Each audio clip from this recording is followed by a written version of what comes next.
station na to, sa gasoline station ng Motel Tal. Yan, pwede kang pumunta doon, tatawid sa kabilang ibayo ng tulay para makita mo yung view. So come and join us.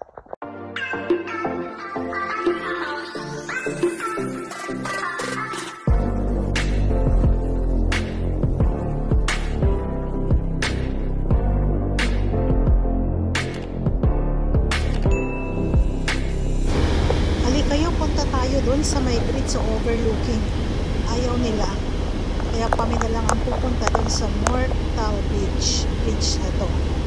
Ayan, may daan sa ilalim ng tulay.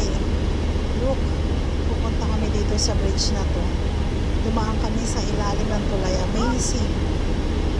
Ayan o, ang laki-laki ng bridge at ang haba-haba, ang taas-taas pa niya, at may daan pala dito sa ilalim ng tulay. Halika, tingnan natin Calaguachera, at maganda rin ang view dito. Panoorin natin ang bridge na to. Ayan, akyat. Galing kami dun sa kabila. This bridge is along the A61. Actually, malapit lang to sa Koblenz. Madadaanan nyo to lagi, ang bridge na to. If you're going to Bavaria, madadaanan tong bridge na to. Pero ito nakaka-amaze, ang taas-taas at ang laki-laki.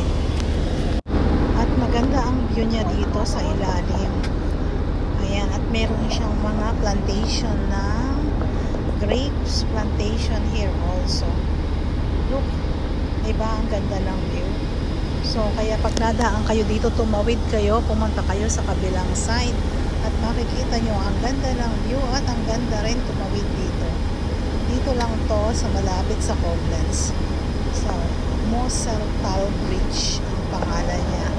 So, may dalawang gasoline station dito magkabilaan. So, pwede kayong tumawid.